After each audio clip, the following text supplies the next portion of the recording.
ರರ ಚೈತರಾಯಿ ಮರುಬಾರಿಕಿ ತಾಳಗಲೇರ. Hello everyone, Namaskaram. I am Datta Sheth and I welcome you to the teardown of Javli Era Rara. To briefly state about myself, I completed my Visharad in Bharatnatyam in 1998 from Bruhat Gujarat Sangeet Samiti, Ahmedabad. After a long gap, I started my journey again in 2016. I completed learning my second Margam under the guidance of Guru Sri Tamohar Biswas, who is currently a visiting faculty at the Nalanda Dance and Research Center in Mumbai. The idea of a teardown, and I hope to do it for more dances as I learn them, is to bring forth the challenges that I have faced, how I have overcome them, and in the process, if I have come across interesting facts or stories associated with them. If I am to say about Javli, it is a pure Nritya dance, that is, a Abhinaya prominent dance. Abhinaya not being my strength, it became a challenge for me to learn the dance. In a Nritya dance, setting the Sthayi Bhav for the dance is necessary. You are required to not deviate much from it. I remained conflicted in my thoughts as I was unable to set the Sthayi Bhav correctly. My conflict was that the Nayika being a Virohat Kandhita Nayika, should her pining be set for Lord Vishnu himself from the initiation, or should she be portrayed as a Nayika who has mistaken her beloved to be an ordinary person? There is a subtle difference in the two. Having Lord Vishnu from the beginning, my Abhinaya was becoming subdued. I later found that it so happens that now instead of having one Nayika, there is a blend of two Nayikas, one being Virohat Kandhita Nayika and the other being a Swadhin Bhartuka Nayika. I watched Leela Sampson's video of this dance that is available on YouTube, and it helped me set the balance right for portraying the Nayika. She has been quite bold in her expressions. Moving on to the complexity of interpretations, this typically happens when 1. You don't know the language, and 2.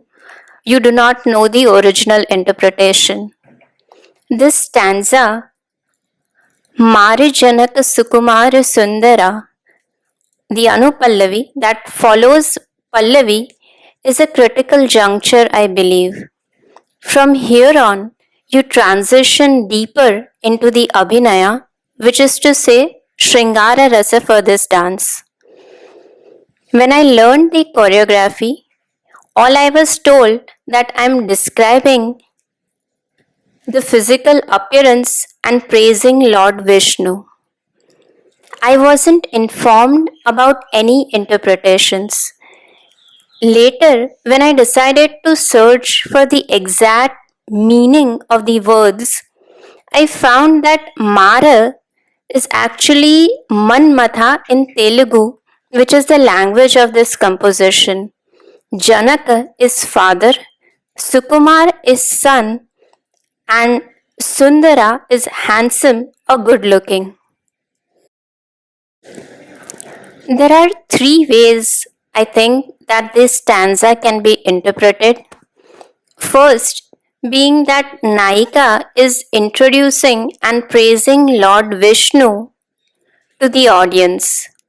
As per the mythology, Manmatha, who is Cupid, is actually the son of Lord Vishnu.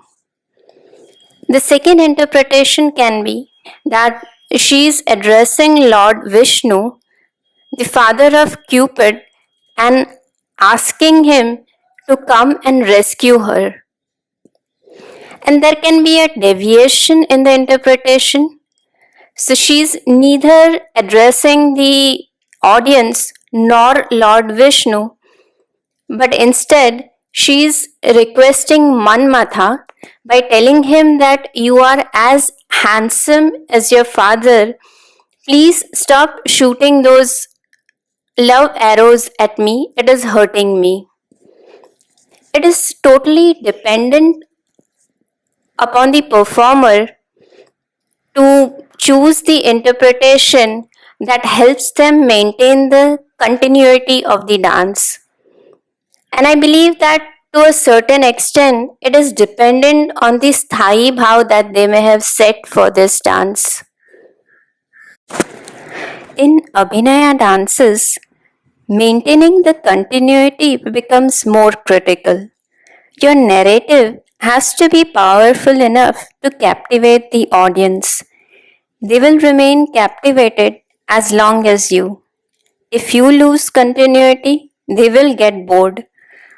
And not knowing the language all that well, the dance performance may become merely changing of hand gestures and expressions for each stanza, as opposed to it being a story. In my experience, continuity comes with practice.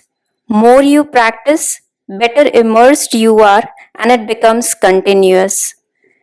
I will give a couple of examples of continuity from this dance. In this Javli, the Pallavi is sung for 5 times. Now, by the time you are doing it for the third or the fourth time, if you haven't practiced, you're going to try to simply remember the hand gestures. How was Manmatha shown the first time? How about the second time? What about shooting the arrows? Last time you were in the left corner, now you're supposed to be on the floor. That's about it, and you will try to rush and move to the second stanza. And along with you, your audience will also rush. The second example is that of story build-up, which is also continuity.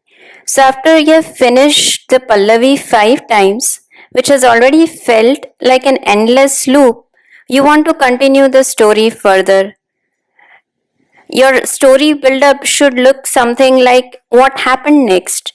Did the Naika's beloved come to her rescue? What did she do? So which takes you into Anupallavi, where she is trying to convince him by praising his physical appearance. In Charnam 1, she reminds him of their sweet conversations from past, while in Charnam 2, she tells him that the mere thought of their union is filling her with immense joy. This story build-up is necessary to both continuity and capturing the audience.